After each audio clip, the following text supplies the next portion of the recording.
Assalamualaikum warahmatullahi wabarakatuh. Perkenalkan, nama saya Adisti Kartika Putri dengan NIM 2111103010022. Saya akan menjawab pertanyaan dari soal ujian mata kuliah metode observasi bawah air.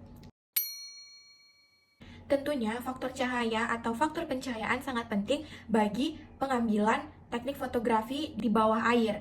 Nah, dikarenakan pencahayaan salah satu kunci utama dalam teknik pengambilan fotografi di bawah air tersebut. Penggunaan lampu atau penggunaan cahaya nanti inilah yang nantinya akan membantu memperjelas suatu objek atau ikan-ikan yang akan kita foto. Saat fotografer berada di dalam air, cahaya terdiri dari berbagai warna dan intensitas yang dapat berubah-ubah tergantung pada kedalaman, jarak dari sumber cahaya, dan kejernihan pada air. Karena itu, memperhatikan faktor cahaya sangat penting untuk memastikan bahwa foto yang dihasilkan nantinya akan terlihat jelas, tajam, dan berwarna-warni. Upaya yang dilakukan cara pengambilan pencahayaan yang baik dalam fotografi di bawah air. Yang pertama adalah waktu. Nah, pilihlah waktu yang tepat untuk fotografi. Dua, menggunakan pencahayaan bantu cahaya buatan, yaitu gunakan strobe atau flash. Tiga, memanfaatkan kedalaman. Kemudian gunakan filter cahaya. Dan yang kelima, pilih atau lakukan setting kamera yang tepat pada kamera yang kita gunakan. Dan terakhir, lakukan editing pasca produksi.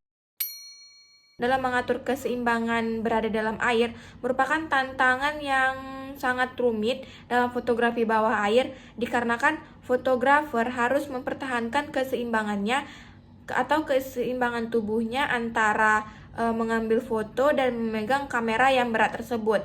Pengambilan suatu objek, kita menjaga jarak dari beberapa biota lingkungan sekitar yang ingin kita ambil gambarnya agar tidak mengganggu situasi dan mengganggu lingkungan bawah air biota-biota lainnya. Beberapa faktor yang mempengaruhi keseimbangan penyelaman dalam air.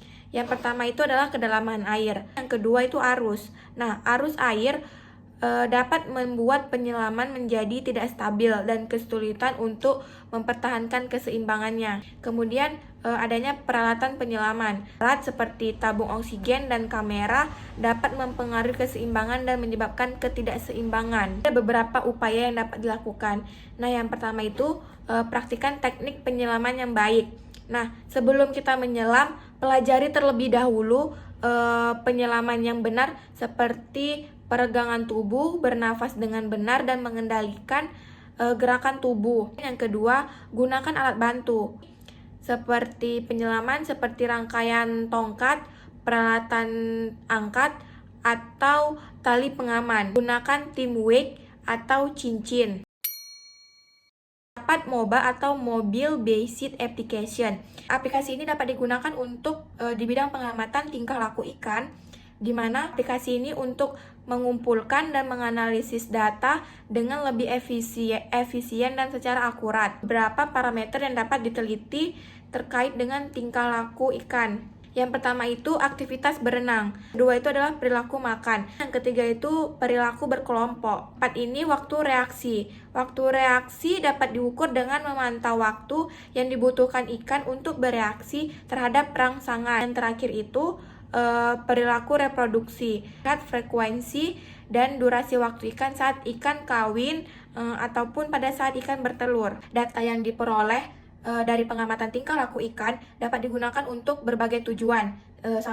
Beberapa tujuannya itu, pertama, meneliti pola perilaku ikan dalam kondisi lingkungan tertentu. Kedua, memahami hubungan antara tingkah laku ikan dengan lingkungan dan faktor-faktor lainnya. Tiga, memprediksi perilaku di masa depan seperti perilaku migrasi. Dan yang terakhir, mengembangkan strategi pengelolaan pada ikan yang lebih efektif dan berkelanjutan.